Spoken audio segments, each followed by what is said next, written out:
Yes guys, तो कैसे आप लोग बताना चाहूंगा। आज जानते हैं basically cost of fund, cost of liabilities किसे कहते हैं।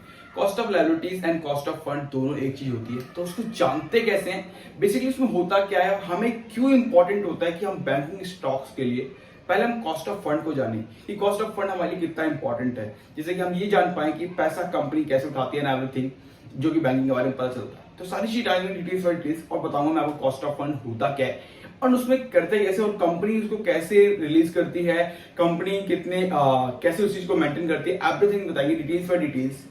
तो वीडियो के लास्ट तक बने रहेगा। कॉस्ट ऑफ फंड पूरा बेसिक टू एडवांस तक पूरा क्लियर कर दूंगा, जिससे कि बैंकिंग स्टॉक्स के बारे में आप आसान से जान सकते हैं एंड किसी भी बैंकिंग स्टॉक को सिलेक्ट करने के लिए बहुत इजी वे हो सकता है आपके लिए।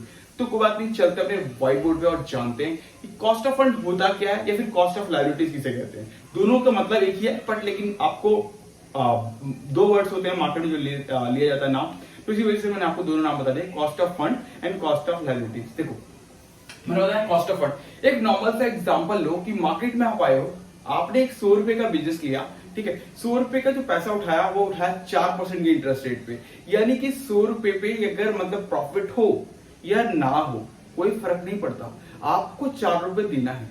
किसी को भी देना हो, XYZ जिससे भी आपने पैसा लिया है उसको आप 4 रुपए देंगे, उसको कॉस्ट ऑफ फंड कहते हैं।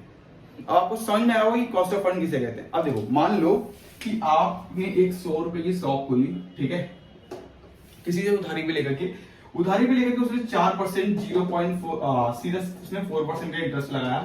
उसने कहा कि सर आपको 100 रुपए पे प्रॉफिट हो या ना हो मुझे उससे कोई लेना देना नहीं है, मुझे मेरा 4 रुपए चाहिए, ठीक है। आपको 100 रुपए उसका जो है वो सेफ रहना चाहिए, प्लस उसके ऊपर 4 रुपए का इंटरेस्ट जो कि हर मंथ वो उसको चाहिए विदाउट एनी कंसर्न। यानी कि 100 रुपए जो आपने उठाया उसके ऊपर 4 रुपए का इंटरेस्ट आप कमा रहे हो या नहीं कमा रहे हो, पर लेकिन आपको 4 रुपए का इंटरेस्ट इस बंदे को देना है। बस यही है पूरा कॉस्ट ऑफ फंड। आपको वैसे इतना आसान कैसे हो सकता है। बैंकिंग स्टॉक्स के लिए तो हमें अकाउंट, फाइनेंस, बहुत सारी चीजें पढ़नी पड़ती है, तो फिर आप इतना आसान से कैसे कॉस्ट ऑफ फंड बता सकते हो। मैं बोलूंगा बिल्कुल यही है। बताता हूं आपको एग्जांपल के रूप में। मान लो एक HDFC बैंक ने, ठीक है, 100 रुपए किसी सेविंग अकाउंट से उठाया, मतलब सेविंग अकाउंट आपके current account and plus fix deposit, इन तीनों चीजों से मिला करके उसने 100 रुपए बनाए, ठीक है। अब 100 रुपए पे ऑन एन एवरेज कितना वो रिटर्न कितना इंटरेस्ट पे करता है सामने वाले कस्टमर्स को, यानी कि जो उसके पास कस्टमर्स हैं, यानी कि उसके पास 100 कस्टमर्स हैं, ऑन सबका ऑन एन एवरेज मिला करके इसमें आपके current account, saving account plus में वो अकाउंट जो फिक्स डिपॉजिट के लिए है, ये तीनों अकाउंट को मिलाने के बाद 100 रुपए इकट्ठा हुआ। इस 100 रुपए पे वो कितने पैसे का इंटरेस्ट पे करेगा सबको मिला करके ऑन एन एवरेज वो बताता है कॉस्ट ऑफ फंड। यानी कि वो पैसा जो बैंक ने उठाया है अपने अकाउंट में जो जमा है उसके, उस पर कितना इंटरेस्ट वो पे करेगा। करंट अकाउंट में तो ज्यादा होता नहीं है, बहुत सारे कार्ड्स पे ऐसा ही मतलब नॉर्मल्स कोई होता है जिसपे कि आपको करंट अकाउंट पे देना पड़ता हो इंटरेस्ट, वो भी 1-2% का, बट अदरवाइज तो करंट अकाउंट पे कोई इंटरेस्ट नहीं देती बैंक।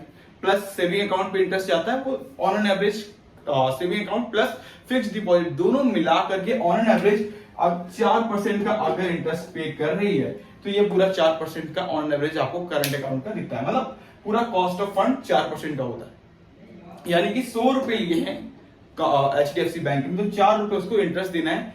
वो सब मिला करके पूरा current account, saving account and fix deposit चारों को मिला करके 4 रुपए से पे करना है 100 रुपए के हिसाब से। तो ये आपका पूरा कॉस्ट ऑफ फंड होता है। आपको समझ में आ गया होगा, बिल्कुल क्लियर बाय क्लियर।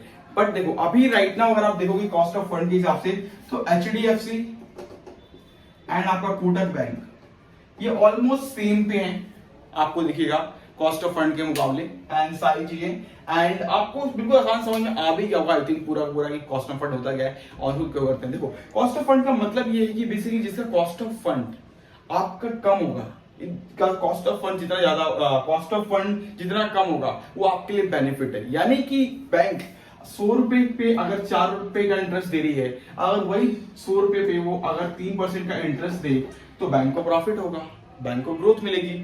अगर वो 100 रुपए 4% की इंटरेस्ट उठा रही है, अगर वही 100 रुपए 3% में मिलेगा, तो बैंक को ज्यादा ग्रोथ होगी। तो जिसका सबसे कम कॉस्ट ऑफ फंड है वो सबसे ज्यादा अच्छा ग्रोइंग बैंक होगी, राइट। तो वीडियो अच्छी लगी तो लाइक कर लीजिएगा, शेयर कर लीजिएगा। Thank you so much guys, मिलते हैं नेक्स्ट वीडियो में और जानेंगे डिटेल्स बाय डिटेल्स। नेक्स्ट जो होगा हमारा वो होगा जो हमारा टॉपिक होगा वो बैंकिंग के रिलेटेड होगा और उससे हम जान पाएंगे एडवांस ग्रोथ कैसे होती है बैंक की एंड एडवांस ग्रोथ को हम कैसे एनालाइज करते हैं। वीडियो अच्छी लगी तो लाइक कर लीजिएगा, शेयर कर लीजिएगा। Thank you so much guys, मिलते हैं नेक्स्ट वीडियो में, तब तक के लिए जय हिंद जय भारत।